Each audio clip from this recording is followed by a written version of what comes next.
결혼이 고작 이런 어처구니 없는 이유로 파토가 날 줄은 꿈에도 몰랐다. 우리가 파혼하게 된 결정적인 이유는 다름 아닌 내 전 남자친구의 늦둥이 남동생 때문이다. 상견례라는 자리가 얼마나 어렵고 조심스러운 자리인지 다들 알 것이다. 양가 어른들을 모시고 서로 예를 갖추어 인사를 나누는 그 엄숙한 자리에서 일이 터졌다. 남자친구에게는 초등학교 3학년인 아주 어린 늦둥이 남동생이 하나 있다. 처음에는 나이 차이가 많이 나는 동생이라기에 그저 귀엽게만 생각했고, 시부모님이 연로하시니 형인 남자친구가 잘 챙겨야겠거니 하며 대수롭지 않게 여겼다. 파혼 사건은 양가 부모님과 우리 커플 그리고 그 늦둥이 동생까지 모두 모인 상견례 식사 자리에서 벌어졌다. 긴장되는 분위기 속에서 식사가 시작되었고, 나는 예비 며느리로서 점수를 따고 싶기도 했고, 그저 어린아이니까 챙겨주고 싶은 마음에 반찬을 집어주었다. 아이가 팔이 짧아 반찬을 잘 집지 못하고 낑낑대길래 웃으면서 아이 앞접시에 반찬을 덜어주었던 것이다. 그런데 그 순간 내 귀를 의심하게 만드는 말이 들려왔다. 반찬을 받아든 그 초등학생 동생이 나를 빤히 쳐다보더니 대뜸 건방진 말투로 합격이라고 외치는 것이었다. 마치 프로듀스 심사위원이라도 된 것처럼 거만하게 합격이라고 말하는데, 순간 멍해져서 내가 무슨 말을 들은 건가 싶었다. 그때까지만 해도 나는 어린애가 텔레비전에서 뭘 보고 따라 하나 보다 하고 넘길 수도 있었다. 하지만 남자친구의 부모님, 그러니까 예비 시부모 될 사람들의 반응이 가관이었다. 자기 자식이 어른에게 버릇없이 구는데 혼을 내기는커녕 오히려 재미있다는 듯이 조금 웃기 시작했다.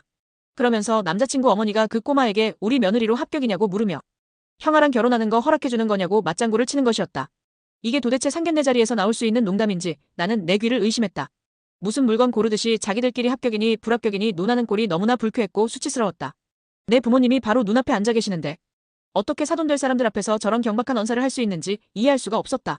당연히 아이가 먼저가 아니라 상견례하러 온 상대인 우리를 헤아릴 거라고 생각했는데 자기들 먼저 챙기는 꼴이었다. 역시나 우리 부모님 표정은 순식간에 굳어지셨고 분위기는 찬물을 끼얹은 듯 싸해졌다. 참다 못한 우리 부모님이 아이들이 서로 좋아서 결혼하는 건데 합격이고 허락이고 그런 게 어디 있느냐며 불편한 기색을 내비치셨다.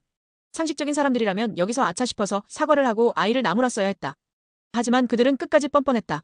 남자친구 부모는 어린아이니까 장난친 건데 왜 그렇게 말하냐는 식으로 아유 참 죄송해요 하고 웃으며 대충 넘기려 했다. 사과의 진정성은 눈 씻고 찾아볼 수도 없었고 오히려 우리가 속 좁은 사람들인 것처럼 몰아갔다. 더 기막힌 건 그 꼬마의 태도였다.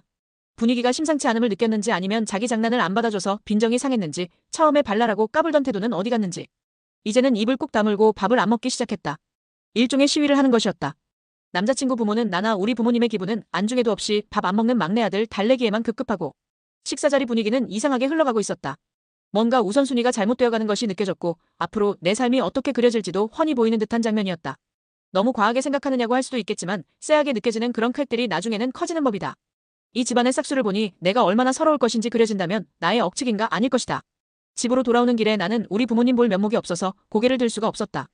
금지옥엽 키운 딸이 어디 가서 어린애한테 합격 소리나 듣고 앉아있는 꼴을 보셨으니 그리고 그런 애한테 상대 부모가 엄하게 야단치는 게 아니라 쩔쩔매고 있던 그 모습을 봤으니 부모님 마음이 오죽하셨겠는가. 상견례가 끝나자마자 부모님은 당장 이 결혼 없자고 하셨고 나 역시 더 이상 생각할 필요도 없다고 느꼈다. 그래서 남자친구에게 파혼을 통보했다. 그랬더니 남자친구라는 인간은 파혼은 하더라도 고작 이런 이유로 헤어지는 게 말이 되냐며 나를 비난했다. 그는 우리가 너무 예민하게 받아들이는 것이고 어린애 말 한마디에 죽자고 달려든다며 적반하장으로 나왔다. 예랑이와 나는 그래도 결혼이라는 게 아쉽긴 해서 지금 우리 이야기를 게시판에 올려보기로 했다. 이 이야기를 듣고 내가 정말 너무한 것인지 아니면 상대방 부모가 진짜 눈치가 없었던 것인지 말이다. 블라인드에도 올릴 것이고 파생되어가는 다른 곳에서의 의견도 들어볼 참이다. 남자는 끝까지 자신이 잘했다는 식으로 이야기를 하면서 어디 한번 보자는 생각이다. 나는 지금이라도 이 남자가 자기가 미안하다고 다시 정식으로 부모님이랑 사과하겠다고 한다면 마음을 돌릴 수도 있겠지만 그런 기미는 안 보이고 자신이 맞는지 아닌지를 따져볼 참인 것 같다. 어린 동생이 형의 결혼을 허락한다는 그 발상 자체가 얼마나 오만하고 무례한 것인지 이 사람들은 평생 모를 것이다. 이런 집안에 시집갔다가는 평생 그 늦둥이 동생 비위나 맞추면서 시녀 노릇이나 했을 게 뻔하다. 이 결혼을 끝내는 게 맞겠다 싶어서 뒤도 안 돌아보고 파혼 통보를 했는데 아쉬움이 남는 건 어쩔 수 없는지 나도 이렇게 사람들 반응을 보고자 한다.